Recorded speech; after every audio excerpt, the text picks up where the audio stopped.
శనార్థులు, నేను వచ్చేసిన. ఇవాళ మీకోసం మస్తు ముచ్చట్లు తెచ్చిన. అవన్నిట్లో చూద్దాం కానీ ముందుగా హెడ్లైన్స్ ఇద్దాం. అయ్యవార్లు చేసిండ్రు వర్ణజపం, ఆనదేవునికి ఎందుకో మన మీద కోపం.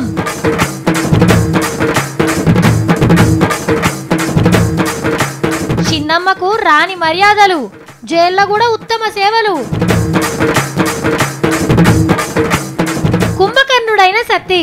ఇప్పుడు నేను అదే చెప్తున్నానమ్మా, ఒక మెంటల్ దవాఖాన ఉంటుంది కదా, అక్కడికి వెళ్ళి శుభ్రంగా ఏ డాక్టర్ కన్నా చూపించుకున్నాం అనుకో, ఇంజెక్షను లేకుంటే మందు గోళీలో ఇస్తారు.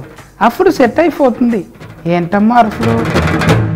ఆఫీసర్ ఇల్లును ఏసీ పోలు చల్లడబడతా అంటే గా ఆఫీసర్ తిప్పాలు చూడాలి, కనబడద్దని మోకం దాచుకుంటారు, చేతులు అడ్డం పెడతారు. ప్లీజ్ ప్లీజ్ వీడియోలు తీయొద్దు ప్లీజ్ ప్లీజ్ అని బతిలాడతారు. సంపాదించిన ఆస్తి అంతా బయటపడే వరకు మస్తు బాధపడతారు. కానీ ఇప్పుడు మీకు ఒక ఆఫీసర్ని చూపిస్తాం, ఆయన ఏం చేస్తున్నాడో చూస్తే వరేవా అని అంటారు మీరు. ఆమ్దాని మస్తు కూడేసిండని గీ సారోళ్ళ ఇంటిని జల్లడబడుతుండ్రు ఏసీ బోళ్ళు. పేరు ఎంకన్న, కంపెనీల చెకింగ్ చేసే కొలువు. బంగ్లా మస్తు కట్టిండులే, ఏకదమ్ సవలతులున్నాయి. పైసలు, బంగారం, భూమి జాగలు, ప్లాట్లు, బోట్లు కలిపి 2 కోట్ల దాకెళ్ళినాయి. దాచిందంతా బయటపడే అని ఇంటోళ్ళు ఏడ్చుకుంటా కూసున్నారు. కింద కూసోని ఆఫీసర్లు లెక్క కడుతున్నారు. మరి ఎంకన్న సార్ ఏం చేస్తుండో చూడుండ్రి. వారేవా పురుసతగా కూసోని నెమరు పెడతాండు. షెకోడీలు ఉన్నట్టు ఉన్నాయి, ముద్దుగా బుక్కుతున్నాడు. ఏసీ బోళ్ళు ఏం చేస్తుండ్రని అటు తొంగి కూడా చూస్తలేడు. ఏముంది తి, ఓ 6 నెలలు కొలువు బంధు, మళ్ళా ఎక్కినాక ఇంతకు డబ్బులు సంపాదిస్తామైతే అని మనసు నిమ్మలం చేసుకున్నాడేమో. ఒక లీడర్ సాబ్ పల్లెటూరు టూర్ కోతే పబ్లిసిటీ. కార్ల దిగిన కాంచెల్లి మళ్ళా కార్ల కాలు పెట్టేదాకా పోట్వలు, వీడియోలు. ఇక గిరిజన గూడెంలకు పోతేనైతే దేవుని కింద లెక్కనే. గిరిజనులకు భరోసా ఇచ్చిన ఎమ్మెల్యే, సాంపంక్తి భోజనం చేసిన ఎంపీ, ఆప్యాయంగా మాట్లాడిన లీడర్. ఇట్లా వార్తలు చూస్తాం కదా. సేమ్ ఇట్లనే 2 లీడర్లు పోతుండ్రు ఒక ఊరికి. ఎందుకు గడు ఆగిడు మరి? కాల్వకు అటు సైడు ఎంపీ, ఎమ్మెల్యే, ఆఫీసర్లు ఉన్నారు. ఎట్లా దాటుతారో చూద్దాం. వారెవ్వా చేతుల మీద ఏమన్నా మోసుకొస్తున్నారా? పైలం రైట్. ఎమ్మెల్యే గారు ఒడ్డుకు చేరిండ్రిగా, నీళ్ల సుక్క కూడా అంటనీయలేదు. అయ్యో, ఎంపీ గారేంది గట్ల నడుచుకుంటొస్తారు? ఇసర చేస్తే అయిపోవు కదా, నిన్ను కూడా అల్కగా మోసుకోదురు. కార్యకర్తలు ఉన్నదే జెండాలు మోస్తందుకు, మిమ్మలను మోస్తందుకాయే. ఒడిశా రాష్ట్రంలో ఒక ఊరికి పోతందుకు ఇట్లా చిన్న కాలు అడ్డమొస్తే ఇగో ఇట్లా మోసుకుంటా దాటిచ్చిండ్రు ఎమ్మెల్యేను. నీళ్ళల్లో నడుస్తే తెల్ల బట్టలు, తెల్ల బూట్లు నల్లగైతే అని ఫీల్ అయినట్టున్నాడు అయ్యగారు. ఊర్లో మంచి చెడ్డలు అరుచుకున్నాక మళ్ళా కాలువ దాటాలే కదా. ఎంపీ సారు మళ్ళా పాయింట్ మీదికి లేవడితే ఎమ్మెల్యే గారు బియ్యం బస్తా లెక్క కార్యకర్త మీద ఎక్కిండు. ఓ పారి మధ్యప్రదేశ్ ముఖ్యమంత్రిని కూడా ఇట్లనే మోసుకుపోయిండ్రు నీళ్ళకెళ్ళి. కానీ ఎమ్మెల్యే సారు ఒక్క పారి కాలువ దాటుతందుకే ఇంత కష్టమైతే ఇక దినాం దాటాలంటే ఊరోళ్లకు ఎంత తిప్పలు కావాలే. పబ్లిక్ బాధ తెలిసింది కాబట్టి ఎమ్మటే చిన్న బ్రిడ్జి కట్టిపీసారు. ఆనాకాలంలా నీ పేరు చెప్పుకొని నడుస్తారు. మళ్ళొచ్చినప్పుడు కార్యకర్తలకు కూడా ఈ కష్టం తప్పించినోనివి అవుతావు. ఇప్పుడు మన గల్లీకి ఒక పెద్ద లీడర్ వస్తున్నారనుకోర్రి, ఆఫీసర్లు ఏం చేస్తారు? దబ్బ రోడ్ల మీద మట్టి పోసి గుంతలు బొంతలు మొత్తం పూడి చేస్తారు. మోరీలు సాఫ్ చేస్తారు. మంచి గనబట్టట్టు శుద్ధతోనే అద్దులు గీస్తారు. అబ్బా ఇది మా బస్తా అని అనిపించేటట్టు సింగారిస్తారు. ఇగో సార్తో ఇది మాట్లాడాలి, ఇట్లా మాట్లాడాలి, ఏమేం మాట్లాడాలో ఎట్లా మాట్లాడాలో కొందరితో ముందుగానే ప్రాక్టీస్ చేపిస్తారు. ఈడికి మంచిగానే ఉంటుంది. ఉత్తరప్రదేశ్లో ఇంతకంటే ఎక్కువ చేసే వరకు ఏమైందో పారి చూడుర్రి. అనుకున్నట్టే అయింది పో. ఓవర్ యాక్షన్ ఆఫీసర్లకు ముక్కుతాడేసిండు సీఎం యోగి సారు. ముఖ్యమంత్రి ఏడికి పోయినా ఎర్ర గొంగల్లేసి వెల్కమ్ చెప్తుండ్రు ఆఫీసర్లు. గప్పట్ల అమర జవాన్ ఇంటికి వస్తుండని తెలిసి గోడలకు ఏసి, ఇంట్లో టేబుల్, మంచం, కుర్చీలు తెచ్చేసిండ్రు. సార్ వచ్చిపోగానే ఉడవిక్కపోయిండ్రు. సీఎం సారు సర్కార్ దవాఖాన చెక్కింగ్ వస్తుండని తెలిసి పేషెంట్లకు కూలర్లు పెట్టి సార్ను కూల్ చేసిండ్రు. సార్కు తెలియదా సర్కార్ దవాఖాన్లా ఎసొంటి సవలతులుంటాయో? బయటికొచ్చి కార్ ఎక్కిండో లేదో కండ్లు మూసి తెరిచేంత చేపట్ల కూలర్లు మాయం. ఇక ఎలకలు పట్టేటోళ్ళ బస్తీకి వస్తుండని తెలిసి సబ్బులు, షాంపూలు వంచిపెట్టిండ్రు. శుద్ధిగా తానాలు చేసి తయారుగాండ్రని. అంటే ఏంది, వీళ్ళు నీటిగా ఉండరనే కదా. ఏడికి పోయినా భయంగల కోడి బజాట్ల గుడ్డు పెట్టినట్టే చేస్తుండ్రు. అటు అఖిలేష్ నడుచుకోబట్టే, ఇటు మాయావతక్క మళ్ళా తిట్టబట్టే. ఇక రేపు ఇంకేం ఉద్దరకాలు చేస్తారో అనుకున్నట్టున్నాడు. ఓవర్ యాక్షన్ చేస్తే ప్రమోషన్లు కాదు, కొలువులు పోతాయి జాగ్రత్త అని గట్టి వార్నింగ్ ఇచ్చిండు ఆఫీసర్లకు. ఇకనన్న చక్కగా ఉంటారో మరి. ఎవరయ్యా ఎవరది అన్నది? జైల్లో పురుగులన్నం పెడతారు, నీళ్ళ చారు పోస్తారు, తిండి సకా వెంటనే పెట్టరు, నెత్తి కిందకు మెత్తుండది, పక్కకు పరుపు ఉండదు. ఇవన్నీ అన్నది ఎవరది? మీరు ఎన్నడన్నా జైలుకు వచ్చిన ముఖమేనా అది? నేర్చినారు మాటలు. మీకు తెలివి లేక ఆఫీసర్లను బదనాం చేస్తారు. జైలు కుత్త చేతులు ఊపుకుంటే ఎందుకు పోవాలి? ఇంత ముళ్ళ మూట పట్టుకొని పోవాలి కదా, ఎంత హాయిగా బతకచ్చు. అది చేతగాక ఏదో మాట్లాడతారు. వారెవ్వా, చిన్నమ్మంటే చిన్నమ్మే. జైల్లా చిన్నగా మర్యాదలు చెప్పించుకుంటలేదట, రాణి భోగాలు అనుభవిస్తుందట శశికళమ్మ. అప్పట్లా ఇంట్లోకెళ్ళి బువ్వ తెప్పించుకుంటా అంటే ఒప్పుకోలేదు కోర్టు. ఇంత పనికున్నారని అమ్మ క్యాంటీన్ లెక్క చిన్నమ్మ క్యాంటీన్ తెరిచిందట జైల్లా. ఏది తినాలనిపిస్తే అది వండుకొని తింటాందట. మునుపు బండల మీద బిస్తరేసుకుని బజ్జునేది, ఇప్పుడు మెత్తటి పరుపు మీద పవలిస్తుందట. ఎవరక్కడ అని చప్పట్లు ఓడితే ఆజ్ఞ చిన్నమ్మ అని ఉరికొస్తున్నారట జైలు సేవకులు. మీరు పోయి చూసినారు, పాపం జైల్లో ఎన్ని తిప్పలు పడుతుందో అని మీరు ఫీల్ అయ్యారు. ఖుద్దు కర్ణాటక జైళ్ల శాఖ పెద్ద మేడమే చెప్పింది. 2 కోట్ల లంచాలు వంచి రాణిభోగాలు అనుభవిస్తుందని పెద్ద సార్లకు ఉత్తరమే రాసింది. Let government conduct a free fair inquiry whether I am lying or whether it doesn't exist there. adu gottagtade. కానీ జైలు సార్లు ఏం చెప్తుండ్రో తెలుసునా? 2 కోట్లు ఇచ్చిన మాట వాస్తవమే, కాకుంటే అది లంచం కాదట, చందా రాసిందట.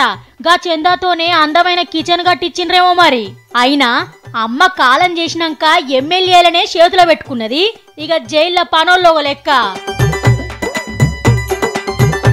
ఏందో ఏమో, ఇదేమానకాలమో ఏమో. ఆనాటే పోయింది, రైతులేమో ఇత్తనాలు పెట్టి ఆనలు పడయాయే. ఈ తాపకిసొంటి పరిస్థితి రావద్దు అని అనుకున్నామా, కానీ రానే వచ్చింది.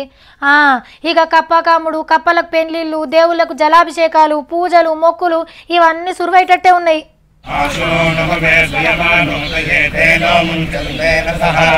ఆనదేవుని కోసం అయ్యవార్లు కదిలిండ్రు.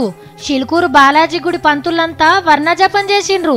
దేవునికి పెద్ద పూజలు చేసి పక్కనే ఉన్న గండిపేట చెర్లకు దిగిర్రు.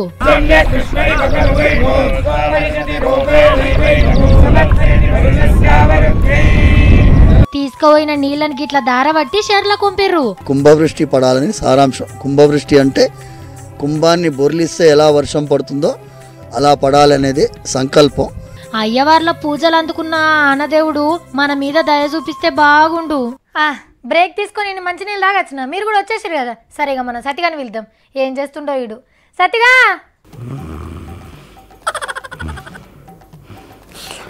అవ్వా ఆడ వండుకున్నది మా పోరడే కావచ్చు.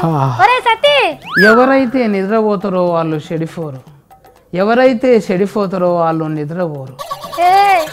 ఏం పుట్టిందిరా నీకు? మళ్ళీ ఒరుగుతున్నావు లేవురా బాబు. పత్రికి అని లగ్గానికి పోయి పట్టు చీరలు ఎత్తుకొచ్చిండ్రంట. నీయాసొంటి ఆమె నేనేమో. నేను ఎవరు విలువమన్నారు, నన్ను ఎందుకు లేపుతున్నావు? కాదు సతీ, అర్థాహారం ఎట్లా జరిగింది? ఎవరెవరు ఏమేమి మొలకలు పెట్టిండ్రు అరస్కరమ్మన్నా కదా నేను. ఏమయ్యా ముచ్చట? అరే టీవీలో వస్తూనే ఉన్నది కానీ ఇంకా సపరేట్గా నేను చెప్పాలి. నాది ఉత్తగా ఆగం అవుతావు, దమాక్ ఖరాబ్ చేస్తావు. అబ్బా, తిండికి తిమ్మరాజు పనికి పోతరాజు అంటే ఎట్లా నడుస్తుందిరా? ఇప్పుడు నేను అదే చెప్తున్నానమ్మా. ఒక మెంటల్ దవాఖాన ఉంటుంది కదా, అక్కడికి వెళ్ళి శుభ్రంగా ఏ డాక్టర్ కన్నా చూపించుకున్నావు అనుకో, ఇంజెక్షను లేకుంటే మందుగోళీలో ఇస్తారు. అప్పుడు సెట్ అయిపోతుంది. ఏంటమ్మా అరుపులు? అది కాదు సత్తి, ఇట్లా పొద్దంతా నిద్ర పోతే కంచంలో కూడా ఎట్లా వస్తుందిరా? మనిషి పుట్టుక పుడితే ఏదైనా పని చేయాలి కదా. పొద్దున్నే 12 గంటలకు లేచి కడుపు నిండా తినేసి 1 గంట సేపు హాయిగా అలా తిరిగేసేసి మళ్ళీ వచ్చి ఫుల్గా కొనుక్కు తీసేసి మళ్ళీ సాయంత్రం లేచి స్నేక్స్ అవి తినేసి మళ్ళీ రాత్రికి పడుకుంటే ఎంత హాయిగా ఉంటుంది అర్థం చేసుకోవాలి. అట్లా చేస్తే సోమరిపోతు లెక్క అవుతావేమనుకుంటున్నావు అని. ఎందుకక్క? ఏం చేయాలి నేను? పొద్దునే లేచి పాల ప్యాకెట్ తెచ్చియాలి, ఇంత డికాషన్ మొకాన పోస్తావు, మళ్ళీ బట్టలు ఉతకనీకే నీళ్ళు పోస్తుండాలి బకెట్లా. నువ్వు ఉతికినాయన్ని మళ్ళీ నేనే విండేస్తుండాలి. నీ బొంద, నువ్వు నాకేం పని చేసి ఇస్తున్నావురా? అయినా హాయిగా నిద్రపోవడం కూడా ఒక పనేనా? మన జీవితము అర్థవంతమైనది అయితే రాత్రి పూట ఖుషీగా నిద్రపోవచ్చు అంట అమెరికా శాస్త్రవేత్తలు చెప్పిండ్రు. నాకేమో సవాలాస్క టెన్షన్లు ఉంటాయా, అందుకే ఆఫీసులో సోఫా మీద వండుకున్నా. అబ్బో ఎక్కర్లేని టెన్షన్లు నీకే ఉంటాయి. అయినా జీవితం ప్రశాంతంగా ఉంటే ఎట్లరా? టెన్షన్లతోనే ఉండాలి. జీవితానికి ఒక ఛాలెంజ్ ఉండాలి. ఏం లేకుంటే ఎట్లా బతుకుతాం? గదే ఛాలెంజ్ అంటేనే టెన్షన్ లక్క. వీరో కావాలని ఉండే, బంగ్లా కట్టాలని ఉండే, మరి ఇవన్నీ కళలకు వస్తున్నాయి, టెన్షన్లే కదా. ఇంకా నిద్రేడ పడుతుంది అక్క. అదిగా సతీ, ఇలా నువ్వు విలేకరు లెక్క షేర్కైను, రేపు బ్యూరో చీఫ్ సంగప్ప సార్ కుర్చీకోద్దారా నువ్వు? అట్లనే ఉంటావా? ఏది కవిగా ఏంటిది సంగాఫ సార్ కూర్చి నాకెందుకు అక్క? ఏమింది, నలుగురు వస్తారు లీడర్లు ఊకెళ్ళిపిస్తుంటారు, నెత్తి ఖరాబ్ చేస్తారు. ఆయన నెత్తి ఖరాబ్ అయినప్పుడల్లా బీరేక్ చెప్తుంటాడు. ఇక ఊకే బీరేకులే, నాకేమొద్దు అసొంటి కుర్చీ. అయినా సార్ లేక గడ్డం నాకు లేదు, నాతోని కాదు. పే మీద 30 ఏళ్ళు పెట్టుకొని ఎద్దుకెద్దు అట్లేం తిరుగుతున్నావు? నీకు పిల్లని ఎవ్వడిస్తలేడు, అది టెన్షన్ లేదారా నీకు? అవునక్క, నాకు ఒక డఫ్ఫుట్ కొడుతున్నది. ఈ శాస్త్రవేత్తలు అయితే ముద్దుగానే చెప్పిండ్రు, కానీ లగ్గం కానీ ఫోరలు ఫటఫగలు వంతే ఎవరన్నా పిల్లని ఇస్తుండొచ్చు నాక. అది అట్లా భయం ఉండాలి, టెన్షన్ ఉండాలి. పెళ్లి చేసుకుంటే పిల్లని ఎట్లా సాదాలి, ఇల్లు కిరాయి ఎట్లా కట్టాలి, ఇల్లుని ఎట్లా తీయాలి, ఇవన్నీ కావాలంటే ఇంకింత కష్టపడాలి. అమ్మో ఫోరడు ఏం పని చేయడు, తిని పంతడంట అని ఎవ్వడు ఇంటికి చుట్టాలు కూడా రాడు అక్కో. నేనేం పాడుకోను శాస్త్రవేత్తలకి. అయ్యవార్లు చేసిండ్రు వర్ణ జపం, ఆనదేవునికి ఎందుకో మన మీద కోపం.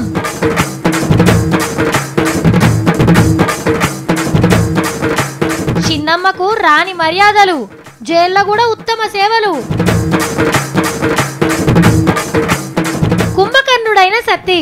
ఇప్పుడు నేను అదే చెప్తున్నానమ్మా, ఒక మెంటల్ దవాఖాన ఉంటుంది కదా, ఉంది కదా, అక్కడికి వెళ్ళి శుభ్రంగా ఏ డాక్టర్ కన్నా చూపించుకున్నాం అనుకో, ఇంజెక్షను లేకుంటే మందు గోళీలో ఇస్తారు, అప్పుడు సెట్ అయిపోతుంది. ఏంటమ్మా అరుపులు?